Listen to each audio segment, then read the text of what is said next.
परेवा और चिड़िया रानी की दोस्ती।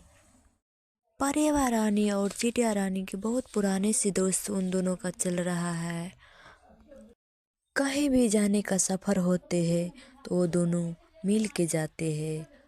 चिड़िया रानी और परेवा रानी एक दिन जंगल की ओर घूमने के लिए गई और जंगल बहुत हरा भरा थे, बहुत हरियाली। परेवा रानी और चिड़िया रानी वो जंगल को देखकर बहुत खुश था। चिड़िया रानी बोल रहे, परेवा बहन, मैं तो ये जंगल कभी देखे नहीं थी, कितना अच्छा है जंगल और मैं ये देखकर बहुत खुश हूँ। मैं रोज आऊंगी इस जंगल में। परेवा बहन तुम आओगे ना, बोलो ना। जहाँ मेरी चिड़िया रानी हो वहाँ मैं नहीं जाऊँगा। तो ये हो नहीं सकता। जैसे नदी और किनारा एक साथ रहती है इसी तरह मैं भी तुम्हारे साथ रहूँगी। मैं आऊँगी ना।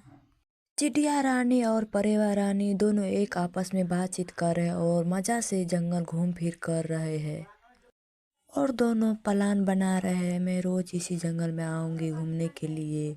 इससे बेहतर ठाव कहीं नहीं है, ये बहुत हरा भरा ठाव है। इस हरियाली जंगल के देखकर वो चिड़िया रानी और परेवा रानी दोनों एक दिन के समय में दूसरे चिड़िया रानी को लेकर आया घुमाने के लिए। अगले दिन चिड़िया रानी अपने सहेली के साथ इस जंगल में घूमने के लिए आई और फिर इस जंगल में घूम घाम की और इस जंगल के मजा ली और पिकनिक सिकनिक इसी जंगल में मनाई और भोजन भात खाई पी सब मस्ती मनाई। चिड़िया रानी अपने सहेली के साथ आई थी इस जंगल में और जंगल में पिकनिक मनाए और मौज मस्ती डांस सब करी और खाना खाए और सबके। चिड़िया रानी सोच रही थी हमारी दोस्ती जीवन भर ऐसा ही बनल रही।